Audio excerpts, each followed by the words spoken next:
Hey everyone, I have Gwen Brehm here. And the reason I wanted to bring her on is because I met her about 9 years ago. She's a therapist and she also calls herself the mental health warrior because I wanted to learn how to meditate. In this retreat, we were the only people that showed up. I remember specifically, it was from 9 to 3 p.m. I thought there's no way I'm going to be able to spend 6 hours with someone I don't even know and learn how to meditate. We spent a couple hours. You walked me through the whole meditation process. You helped me with different techniques. And one thing that I can tell you that has stayed with me and really helped me is I've learned to trust myself more.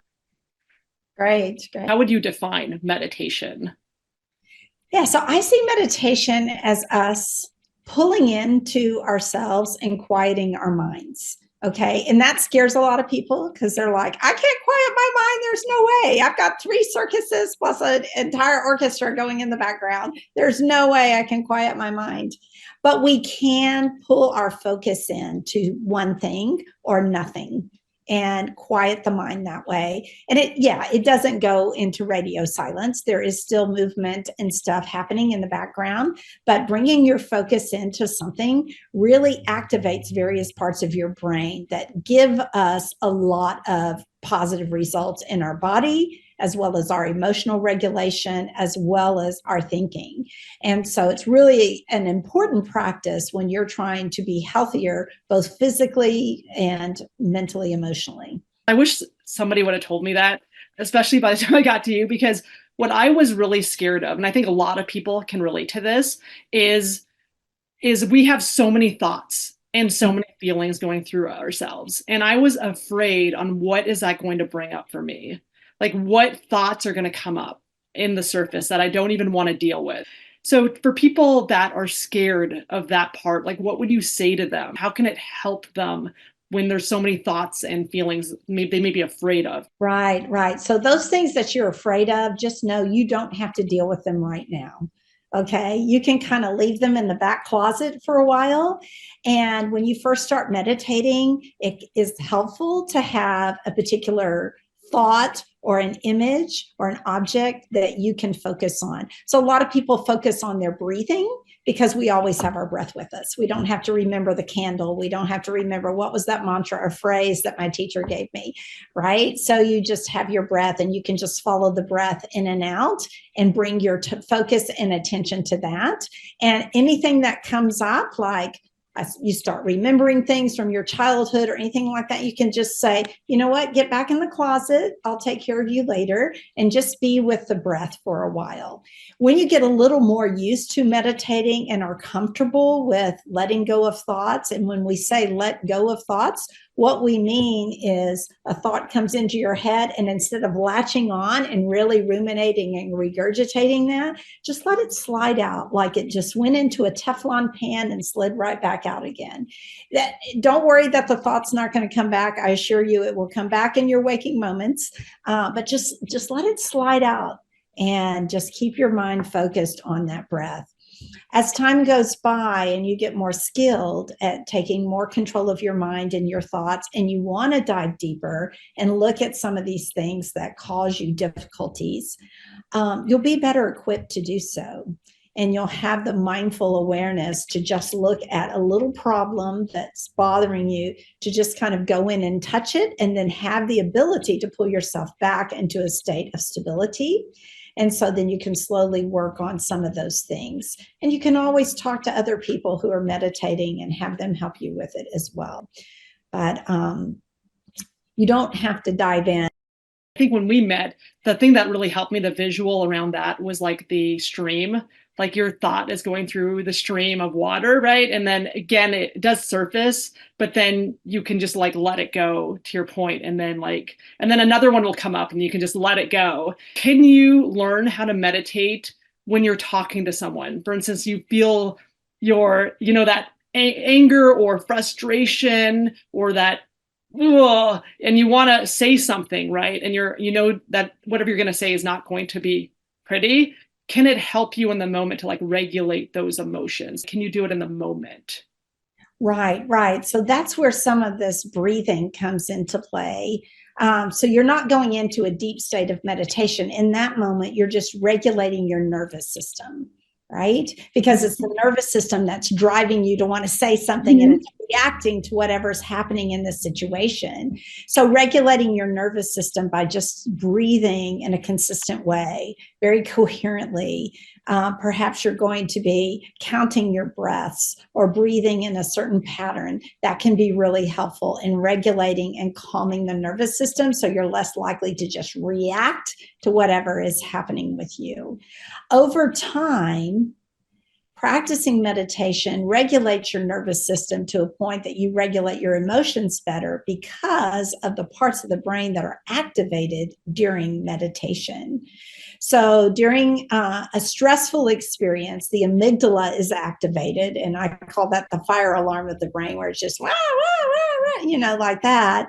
And when your amygdala is activated and the cortisol is heightened in your system, and your norepinephrine is activated, the hypothalamus and the hippocampus in your brain get kind of stuck.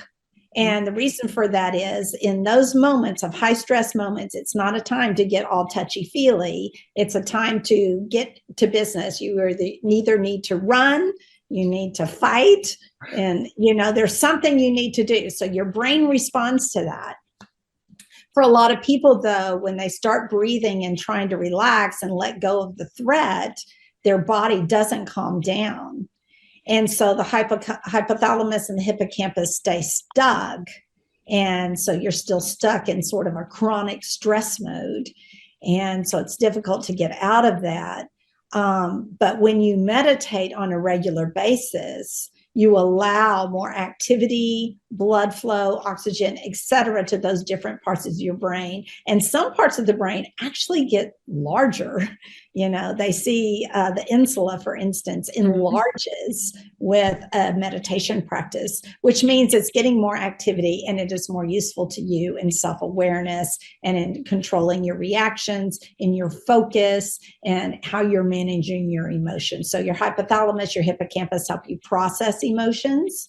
And when they're activated in a healthy way through meditation, you have a greater ability to process emotions in an effective way. Right, because you can slow down those emotions, and it sounds like you can be a little bit more aware of what's coming up in the moment and either respond or not respond, but not do what you would do, which is probably react. Right. When you can slow those reactions down and calm the amygdala and loosen up the hypothalamus and hippocampus, then your executive functioning can work better. And your executive functioning helps you make good decisions and helps you respond in healthy ways. In terms of also not just regulating your emotions, but in the moment, would it help you also with active listening? Because something that I'm still working on is active listening. And what I mean by that, it's not like repeating what someone is saying or just acknowledging what they're saying, but it's really being present, completely present, where I can put myself in their shoes. I can feel the emotions and also not interrupt. In terms of active listening, is that another thing that meditation can help more? And with those impulsives of wanting to interrupt or having to say something or not being as present with somebody else, how can meditation help with that? Yeah. So when you practice meditation on a regular basis, there are certain things that just change in your brain. And one of the things that changes is that you get more activation in your prefrontal cortex, which helps you with executive functioning, which helps you reduce your impulses, and it improves your focus. And so there are some people who literally just meditate to improve their focus. And when your focus is improved, let's say you're using it at work on a project, you're really into it, you can transfer that to another context. And you can focus on the other person. And you're not, like you said, you're not just focusing on the words that they're saying, but you're really getting the whole picture. You're feeling the feeling. You're understanding the heart part of what they're saying. And I think that can be really helpful because you're slowing down that impulsivity to just respond. Most of us are listening not to actually hear and absorb, but we're listening because we're preparing a response. And when you're meditating, you're less likely to do that. You'll really sit and be very present and work towards hearing what the other person is saying, both in content and at an emotional level. Which was very important, right? Because a lot of our communication is nonverbal, right? It's not actually what they're saying, it's how they're saying it. So that's really interesting. And in terms of also, because meditations also, we talked about letting like you might have a lot of thoughts or feelings come up, but you let them go, right? And then they might come back and you let them go. So it really helps with accepting or not judging those thoughts and those feelings. Would you say that it also translates into not judging others? Like when we can accept ourselves better and not judge ourselves, would you say that it can help with that too? And in terms of accepting people more and being more empathetic, even if you don't agree with what they're saying or what they're doing? Yeah, exactly. I think so, because what you're doing is you're getting in a practice, right? As information comes into your brain, instead of judging it, you're just noticing and you're letting it go. And then you're training your brain that when information comes from the outside, you're just noticing it and taking it in and not judging it. Okay. So, yeah, you are more accepting of reality because of that practice. And I think there's some stuff that happens on a physiological level too that helps you to be more accepting, because you just get so much more comfortable with reality just as it is. Just because a follow up with that is in terms of advice giving, because advice giving to me is also kind of judging. I need to give this person advice. And I feel like that's a form of judgment, because you're not letting people just feel their feelings or, or talk about their thoughts. Right. It's almost an assessment of, I'm assessing you as needing help, and so I'm going to offer that help right now. Yeah. Exactly. As opposed to me, who spends all day being asked to help. For people that are new to meditating and want to start, what would be a good starting place? Yeah. So there are a lot of apps that have some good guided meditations. So things like Breathe and Calm and Insight Timer. And yeah, I think you just look up meditation apps and find which one you feel like you resonate the best with, and practice with those. If you're not really into apps, which I'm not a big fan, I like to stay away from my phone as much as possible. I like just sitting down and just trying to take a few deep breaths to relax, and just allowing myself to close my eyes and follow the breath and just be with my breath and just notice that breath. And then eventually getting to the point where you actually let go of noticing, where you're just sitting. And perhaps you notice thoughts come into your head and you let them go because you're just being there. That's what we call open monitoring. We're just noticing what's happening. Perhaps your toe itches, but you don't scratch it. You just notice and you stay completely still. That is my favorite form of meditating. So on a daily basis, I meditate. I start with some very active breathing. There are a couple of different breathing techniques that I do because I'm trying to just like oxygenate my body and relax. And then I move into what I call open monitoring, where I'm just being, noticing thoughts, letting them go, allowing the breath to just breathe on its own, the body taking care of itself. And as I notice things, I just notice them. I don't even say, oh, toe itches. I just notice it and I try to let it go and just be back in the present moment with just being there. So that's a good way to start working up towards that, using apps, using guided meditations. And I think that can be really helpful. When I first started meditating, I had to use guided meditations because my mind was going every which way. I mean, it was crazy. It was like a zoo in there. And so there was no way I could even concentrate on my breath. And for those of you who struggle with that, I would recommend using guided meditation. Another thing you can do is actually get a lot of movement in before you meditate. So go for a run, do some shaking, dance around the room, whatever you need to do, and then sit down. That tends to kind of shake the brain up a little bit, not literally, but, just kind of stirs things up to let them settle again. And it gives you the opportunity. It's like getting nervous energy out so you can sit down and be still. So it's a good way to practice. And so some people do that. And some people can even do a walking meditation where they're just paying attention to their feet moving and walking. That can be really helpful too. Yeah, I love that. I never thought about like your foot is itching and don't do anything. Just let it be. But I can see where it's like you're just noticing it and that's it. And I love the idea of, because I am going to work out later and then getting it all out, getting all that out and then meditating. What would you recommend, like doing it as a everyday practice and like a couple minutes, or is there anything specific for people, or does it depend? I think any time that you spend meditating is useful. Yeah. Okay. A lot of the studies that talk about the changes in the brain and people's thought patterns are done on people who meditate anywhere between 30 and 45 minutes a day. But there is a lot that says, a lot of research out there that supports that meditating any time of day is useful.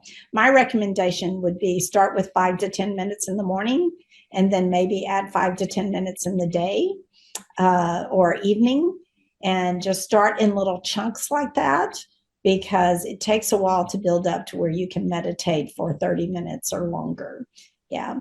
There is no research that I am aware of that shows that meditating for more than 45 minutes adds any value to your health or your mindset in any way. So for those people who do meditate for long periods of time, it's more of a spiritual practice for them and just their own self-growth. It's really not doing anything for them physiologically any longer past the 45 minutes. And especially for most of us are really busy, right? So if we can set a goal, like say, okay, for 5 minutes, or just stick to like a couple of minutes in the beginning is a good start. But in terms of also meditation, there's also like, I know you taught me too a little bit about the walking meditation, right? It's not just sitting, doesn't have to be necessarily sitting. You can also do it in other forms. Right. So there's 3 different forms of meditation that are the most popular. One of them is a very relaxation-oriented meditation that's very concentrative, where you're just really practicing on relaxing the muscles in your body and breathing and going through that process. You might be concentrating on your breath. You might be concentrating on a candle that is flickering. So if you think of insight meditation, that's more of a concentrative meditation. The second form of meditation is a very mindful meditation. So that's like that open monitoring, just sitting there and just being and just noticing. There's a good book that's kind of funny. It's not a fictional book, it's a novel, okay, but it's based on a real story. It's called Breakfast with Buddha, and it talks about this monk who's traveling with this man, and the monk is just sitting there for hours, just noticing, and he's teaching his buddy how to meditate. And it's really funny, so I highly recommend the book. But that's the mindful, open monitoring kind of thing that a lot of Zen meditation is based in. The third type of meditation that is really helpful is this expressive meditation. It's probably the oldest form of meditation that's been around, which is something that tribal groups have done for many, many years and still do. A lot of dancing and shaking and moving around and getting their whole body into movement. It actually activates the same parts of the brain that quiet sitting meditation does. So that can be really helpful, especially for people who are stuck in their emotions, or they're stuck in the past, or they're procrastinating or something like that, just to get a lot of movement going and then quieting down and then flowing, all kinds of things that can really be helpful in changing the way the brain is working. And a lot of people use expressive meditation in their spiritual practices as well. So that's really good too. So yeah, those are 3 really good forms of meditation that we do not have to do all the same type of meditation. And I think it's really helpful for you to practice different meditations and see which ones work for you at different times. Yeah, I love that because, like I said, mostly we talk only about the sitting down ones, and the fact I like Right, the last one where you can be moving around and still meditating, which is right, right. there was a place in Iowa that Oprah actually visited, and it's kids. They teach kids in this monastery to meditate, and it's like what you said. It's more like the movement type of meditation, Mm. and they repeat a Oh, word because they're little kids, and they just think about that one word, and they keep repeating it, of course, out loud because kids can't keep things yet. You know, very young kids can't keep things inside, and they'll repeat that word, and then they'll walk around and do movements, and it's very yeah. interesting. But Yeah, that's great. I see a lot of programs teaching meditation to children. So I ran across a meditation teacher not too long ago who learned how to meditate when she was 6 years old when they taught insight meditation in New York. And this was back in the 60s when it first started becoming a big thing. And so, yeah, so she learned how to meditate back then. I would have And loved to learn how to do it at 6. well, it might would have saved a little bit on my report card for behavior problems. Exactly, exactly. Yes. Talks too much. Yeah, talks Can't too sit much. still. Yeah. Well, I would encourage people to try a little bit on their own. There are a lot of meditations you can be a part of on YouTube, where you just listen and follow along with it. I would also encourage your followers to really think about uh, getting online or in person and going to some of the free offerings. So there are a lot of places that offer free meditations. There's one at noon through the Institute for Spirituality and Health each Wednesday, I think. And there are some that are offered through various Zen communities, and a lot of these are free. So it's free training for you to participate in. Some of my most ardent meditators are men, Okay. those who I trained and they took to it like duck to water. I mean, they just really saw the need for it in their lives. And and it tends to be the ones who are the most resistant to it in the beginning who fall into it and go, oh my gosh, this has totally changed my life, and have become strict followers and meditators. And so because I think the practice shows up and evolves in a way that you need. So, Yeah. all right. Well, that's awesome. I appreciate your time, Gwen. I really do. This was hopefully this will be very informative to the people out there that are interested in meditating, or if you're skeptical about it, hopefully you can try it out and have an open mind and leave some comments to see how this is helping you, or if you have any other suggestions for the people to see what could help them. Yeah, perfect. Thank you.